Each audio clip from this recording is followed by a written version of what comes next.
Well, now we have a very special treat. We are very pleased to introduce our patient advocacy spokesperson, who has done a most wonderful job yesterday in our Friday meeting, Augustine, and she will give you her own perspective on how she dealt with the DVT and what is her perspective on NATF and how we can increase the awareness and bring in multidisciplinary groups together and in a public forum provide information to patients and improve the DVT care in future. She's a great spokesperson, she's a great orator, and she is a good advocate. And being a patient, she brings in a lot of personal feelings and really a great speaker. Kathleen? I just wanted to start off by thanking Dr. Goldhaber and everyone at NATF for inviting me here today, and not only inviting me to speak, but everything you guys have done for me over the past 2 years have truly made a difference in my life, and from the bottom of my heart, I really can't thank you enough, so thanks so much. Most of you who haven't heard my story or know anything about me would probably look at me and never think twice about my health. It's hard to believe that it was less than 4 years ago that I was originally diagnosed with my first DVT. I can remember the exact date, January 8th, 2007. I remember the weather that day, what I was wearing, and just about every other detail you could possibly imagine. But what I didn't know at the time was my life was about to change forever. I was finally home for the first time since shipping off to college. 2 weeks earlier, I had just had my tonsils taken out after months of recurring strep episodes. At the time, I was so upset because while all my friends were out together meeting up after haven't seen each other in so long, I was at home recovering from a tonsillectomy on my couch. While they were out ringing in the new year together, I was at home with my parents, who I love so dearly, lying on the couch watching the ball drop. I kept saying to myself, after you get through this week of recovery, you can start a happy, healthy new year without constant visits to the doctor. And the surgery, along with my recovery, went great. I imagined something like my stitches breaking open and blood pouring everywhere. That's what the doctors warned me about. What they didn't warn me about was if I experienced any pain in my leg. They never mentioned to watch out for any kind of pain other than my tonsils. So when I initially started experiencing pain, I didn't think of anything of it. In fact, I joked around with my mom about how I must have had quite the workout laying on the couch for the past 10 days because I had pulled my butt muscle pretty bad. I went out to dinner with my friends that night and thought I was finally on the road to recovery. But over the next 2 weeks, the pain got worse. The pain that started off feeling like a pulled butt muscle started radiating into my leg and abdomen and turned into a pain that I cannot even begin to describe to you. When we called my surgeon to tell him about the pain, he dismissed it as sciatica from sleeping on the couch for 10 days in a row. I didn't argue with him. I was 18 years old. I knew if I did, I would end up back in the doctor's where they would poke around at me and send me home in pain with no substantial diagnosis. I only say this because I was all too used to this routine, going into the ER with abdominal pain and leaving with birth control, painkillers, and no answers. Starting when I was around 13 years old, I would go in and out of the hospital with similar symptoms, but they could never find anything wrong with me. They'd blame it on my young ovaries and tell me to take birth control.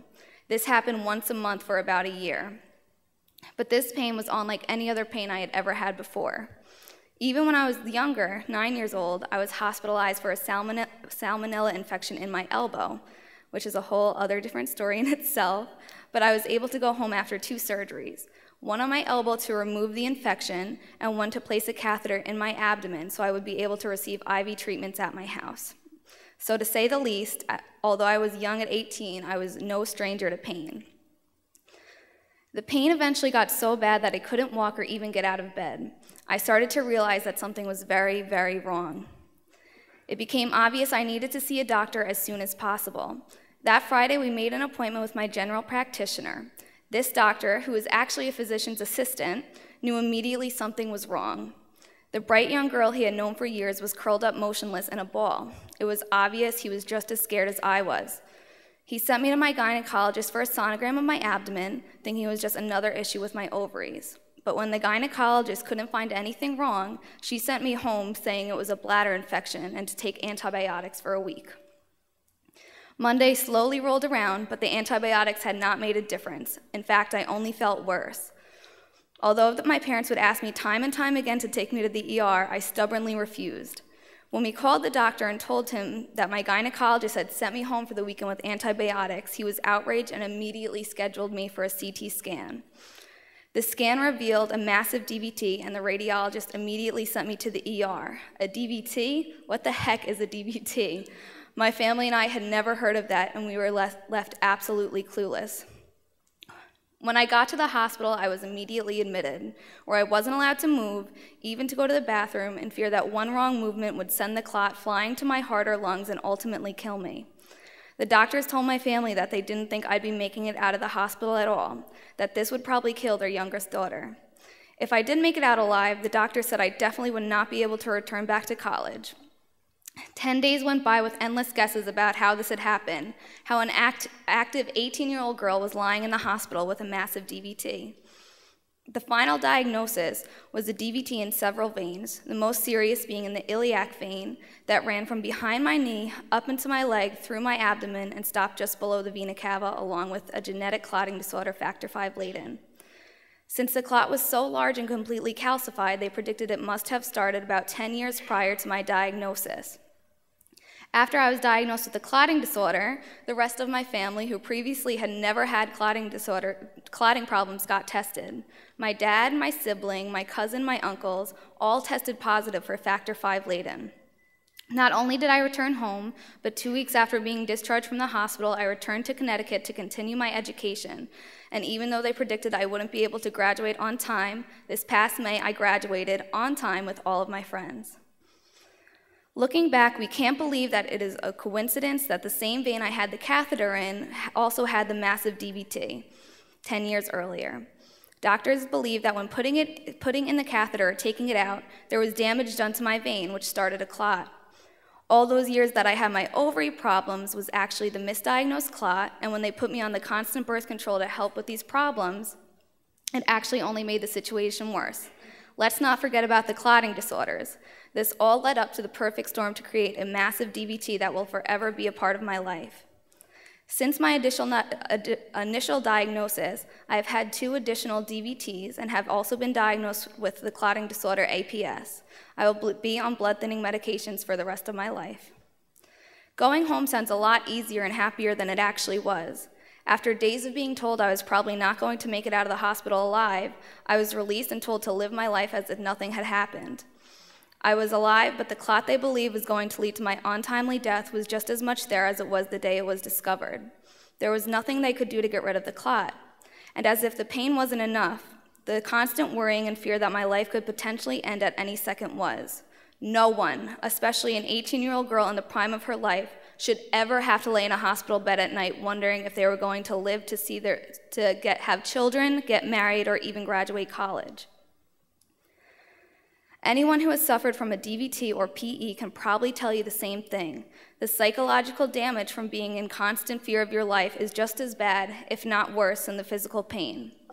For months, I suffered from post-traumatic stress disorder and panic attacks, fearing that the clot would move or another one would develop in my lungs. And as if being on Coumadin and trying to regulate an INR wasn't hard enough, trying to do these things in college was nearly impossible. If you guys take anything away from my story, please take with you 2 key points. First off, not only is DVT and PE a physical condition, but also a psychological one with many different dimensions. Not only do patients need great medical staff and care, but also a support system to help with their emotional needs during what is undoubtedly one of the scariest times in their life.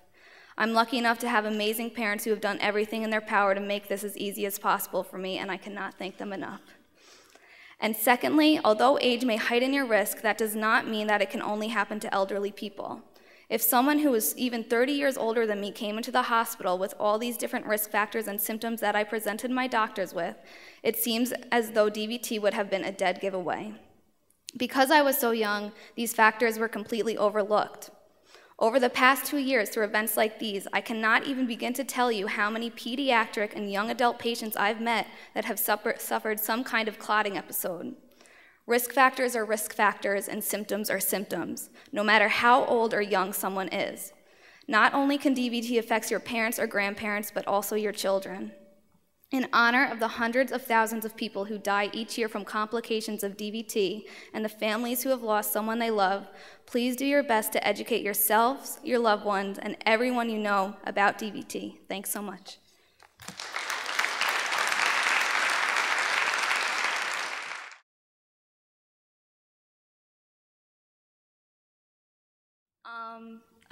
I just graduated with a business management degree, and I didn't really realize until my senior year that maybe I wanted to go into public health or sociology of healthcare or anything like that, but I have been looking into different graduate opportunities to pursue that because it's definitely what I'm passionate about, absolutely.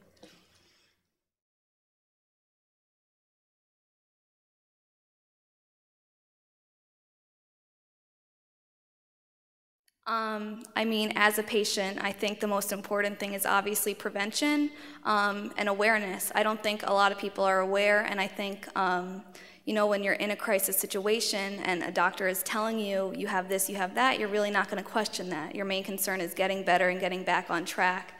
And in a situation like this, we had a suspicion that it probably wasn't ovary problems, but at the same time, we're just regular people. We don't have a medical background whatsoever.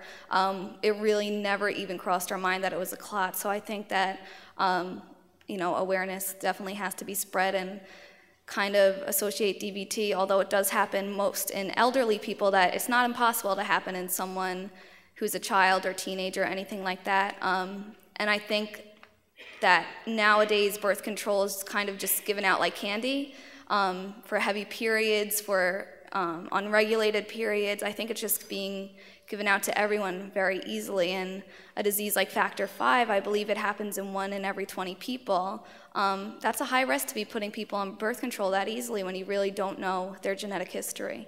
So I think definitely awareness and emphasize on family history and kind of go over that with patients, because I don't think patients realize how important that is either.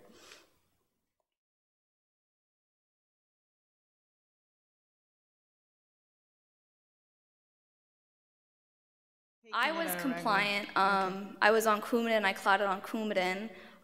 They said that was because of the APS.